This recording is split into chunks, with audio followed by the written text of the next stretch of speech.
Hey, what is going on, everybody? Welcome to the channel. I'm your host, Slackerz, and yes, I am wearing an NF hat. I'm a fan. I'm just throwing that out there because I always get random people going, yes, I like the hat. By the way, it's an NF shirt as well. I'm a big fan. It's my favorite music artist. Now that we got that out of the way, let's get to what we came here for, okay? Let's get to what we came here for. The DLC, Smash Bros. Ultimate DLC tier list. But it's my opinion. So I got a bunch of, I think 22, I believe 22 characters are on here. So here's the tier list. Guaranteed, S tier, nobody, because nobody's guaranteed, okay? If you think somebody's guaranteed, nah, they ain't. Nobody's guaranteed. If they were guaranteed, wouldn't they already be in? Yeah, I'm just saying. But then we got the highly requested, so if they're highly requested, then they have to have the best chances, right? I mean, it would make sense. But then we got the B tier, which is decent chance. Okay, yeah, they could probably be in the conversation, for sure. Then we got the sleeper pick. You know, we're just kind of like, alright, you know what? I'm not going to talk about them, but maybe, like, okay, that made sense why they put them in, but I wasn't thinking of them. And then we got the nope. I mean, look, I could have put a lot of characters on the nope, but I'll explain why. I'm going to start from the bottom and work my way up, alright? So, nope. 2 characters here, and they're a part of one sort of category of character, which is indie characters. So in the nope, I got Reimu. Yes, I have Reimu in nope, and I have the Knight from Hollow Knight in nope. Hold on, before you angrily type away and say I'm all wrong. Again, remember, this is my opinion. Welcome to the internet. If you don't agree, you can let me know in the comments and tell me why my list is terrible. But that's fine. Welcome to the internet. But the reason I put them down here is because we've seen how Nintendo has taken that approach to indie characters for DLC in Smash Bros, right? Deluxe Mii costumes, or just Mii costumes in general. So, if Reimu or the Knight from Hollow Knight, which, by the way, I'll throw that out there. Both of them would have tremendous play styles, moves. They have the whole shebang, right? They have a lot going for them, right? Reimu's huge in Japan. I'm tired of that argument. So many characters are big in Japan, but yet not in Smash Bros. So it's not really an argument, right? They're big in the United States. They're big in Europe. So what? So what? Remember the quote Sakurai gave us? It's more important that they're fun to play as than they are recognizable. Okay? So again, the indie characters, I feel if they get in, they're going to be Mii costumes, not an actual playable character. I'm going to put it like that. Moving on to the sleeper, and the first one is from Bandai Namco. It is going to be Nightmare, or anybody from Soul Calibur. I know Soul Calibur is kind of a little strange, not as mainstream as some of the other bigger fighting games, but still, it's a Bandai property. Bandai still works on Smash Bros. Last I checked. So how do they still only have just Pac-Man as a playable character? I don't know. Is it that hard for Nintendo to be like, yo Bandai, we want another character? And they'll be like, sure. It's kind of that simple, right? They have the resources, they have the communication right there. It's right there. Yo, hey, what's up? All right, but Soul Calibur plus Nightmare would be kind of cool, right? You could give them the Nightmare / Siegfried, so 2-in-1 kind of character. Just gonna throw that out there. Who do we got next? Psylux, Metroid Prime.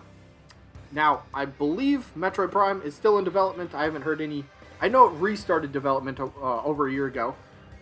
Haven't heard anything since, but Psylux was due to get a pretty decent role in that game. We're going to get to learn about the backstory of the character, and he's just going to have a big role, which was cool. So, Psylux not being in Smash Ultimate in any capacity, obviously not playable, not a boss, not a spirit, scratching the head a little bit because he's widely regarded as the most recognizable, the most popular hunter. Where's he at? Why is he not in Smash Bros? Maybe that was a plan at one point to put him in, but then the delay, I don't know. I'm just going to throw that out there. But Psylux, Metroid Prime, definitely a sleeper. Who else is a sleeper? Monokuma Danganronpa. Again, another character that's kind of like, alright, maybe I've heard the name a little bit, but I didn't take too seriously. But if it happens, it's kind of like, okay, that's okay. I'm not surprised that it happened, but it's not anybody that I'm going to be talking about actively, right? I'm like, okay. That's what sleeper picks are. Nobody talks about them, but then you look at it and go, okay, yeah. I mean, look at Terry Bogart's situation, right? So many reactions were like, who? And then we just get the, oh yeah. I think Terry almost became like the most respected character pick from Fighter Pass 1. It's crazy how he went from, who's this, to, Alright, Terry's cool. He does his thing. I like Terry. But yeah, so maybe Monokuma kind of, to a degree, the same thing? I don't know. Up next, another first party, Porky Minch. Simply because, where is he? Why is he not in Smash Bros? Again, not a character, not a boss, not a spirit. I don't know. It's kind of weird that he got excluded when he's still a big name in the Nintendo universe, so strange. Up next, Sol Bad Guy Arc Systems. Oh, what was the Arc System? We got spirits from Arc Systems. Was that wasn't River City Ransom, was it? I'm not too familiar with Arc Systems, but Arc Systems has spirits and get in Smash Ultimate right now. They have them right now. So we know that Nintendo has talked to Arc Systems about Smash Bros. Now, I'm not saying that it was like, alright, if we get spirits, then we want a character. I'm not saying that's the conversation. But I am saying maybe that was a conversation. Like, okay, yeah, sure, yeah, we'd love to have Spirit event in Smash Bros. But, oh, wait, hold on. Could we maybe discuss a character? Maybe that's how it went. I don't know. So, Sol Bad Guy, just going to throw his name out there. What about, okay, I know this is going to be a weird one, but Digimon overall. So, I got Agumon here. Yeah, no, this has nothing to do with the Pokemon versus Digimon thing. This is more, again, with Bandai still not having any characters. And yes, Digimon started as a video game. The creator pretty much came out and even had to confirm that. Tamagotchis were a video game, whether you believe it or not. So, Agumon, Digimon, sure, why not? It's another sleeper pick. Again, it's a sleeper pick, so don't get too upset about seeing Digimon in here, okay? Up next, I do have Heavy Weapons Guy. I do have him as a sleeper pick. Now, I mean, what do you say? Like, I'll put it this way. I know he's been winning a lot of fan polls recently, like the top vote getter, the very top, you know, he's very popular. But guess what? These fan polls have been they've been coming out after the Fighters Pass 2 has been decided. So, he's not highly requested, or at least he wasn't at the time of when Nintendo was doing DLC picks. So, if he gets in, he would have been classified as a sleeper pick. I'm just going to leave it at that. And then the last character for sleeper, yeah, I put Waluigi. Yes, I know he's an assist trophy. Get over it, right? I'm just saying, if Nintendo wanted to end on a bang, if they really wanted to have another character that drew so many eyes to the product in a way like Steve did, Waluigi would do that. It's a business. It would be a business decision, right? As a business, you want to drum up interest and eyes and all this press to your product. Waluigi could do that for him. That's all I'm going to say about that. Now we move on to the decent chance. I have Master Chief in the decent chance, but at the very end. Because I wouldn't say he's like, okay, yeah, he's got a decent chance. I would say, he's kind of got a decent chance. So he's not a sleeper, but he's not really high on decent chance. The only reason I say that is he's still the face of another company's system. He's Microsoft's Mario. Would Microsoft be willing to borrow him to Nintendo and Smash Bros? I don't know. Might be a hefty price, but would be kind of cool. And the only thing I will say about Master Chief as well, Xbox has been making a lot of moves to try to get into the Japanese market. Oh, here's that argument again. You know what's big in Japan? Well, Smash Bros. Is big in Japan.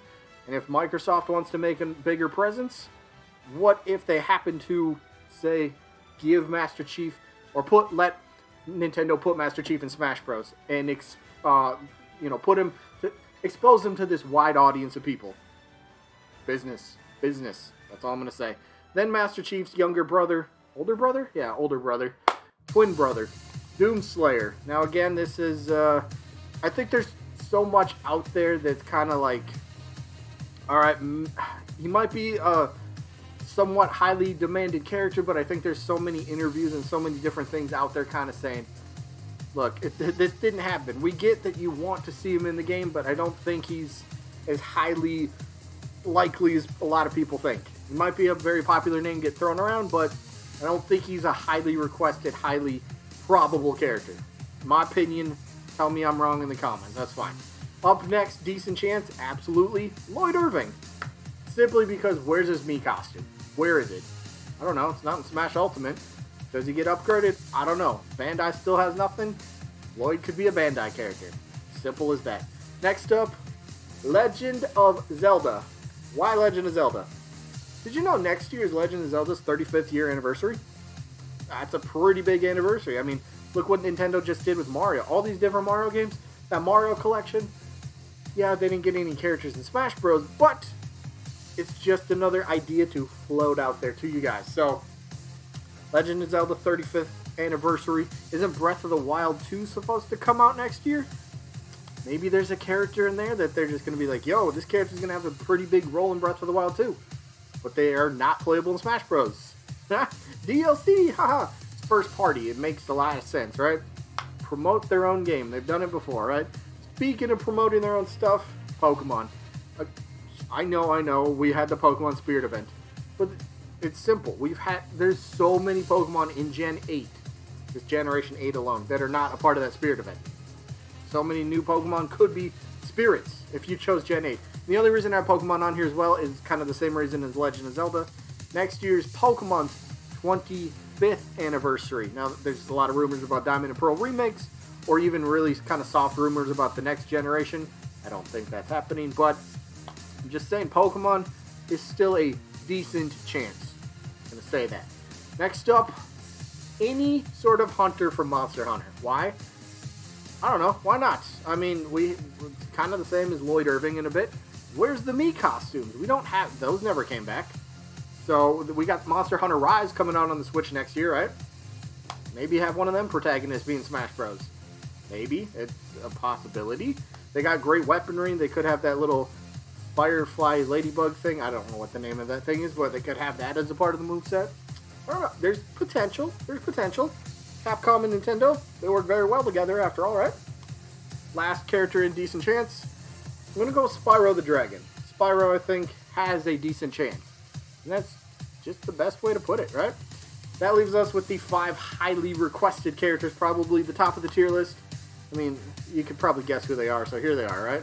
It's the 5 that everybody talks about. Ryu Hayabusa, Crash Bandicoot, Dante, Geno, Sora. Those are practically all confirmed, right? I mean, they've all been confirmed since, Fighter Pack 2 in Fighters Pass 1, right? Oh, Crash Bandicoot got leaked. Oh, Dante got leaked. Oh, definitely Geno's coming next, right? Hayabusa. I think Hayabusa might be the more likely character out of that group, simply because early leakers, and I'm only saying early leakers because that Vergaben leaker stated something about Steve quite early on, and everyone thought he was lying, but then guess what? Steve happened. So early leakers were throwing out Ryu Hayabusa's name, so maybe it just took a couple years to, actually come together for the character to happen in Smash Bros. If it happened with Steve, I'm not saying it's guaranteed to happen, that sort of circumstance could happen again, but it's a possibility. So, anyway, that is all I got for this one. Again, let me know how bad this list is, and if I forgot a character, it's not because I didn't like them or I didn't want to put them on here. It's because there's really not a lot of room left on this tier list. A small tier list, so that's as simple as that. Let me know what you guys think down in the comments. That is it. I hope you guys enjoyed. I guess I'll catch you on the next one. Peace.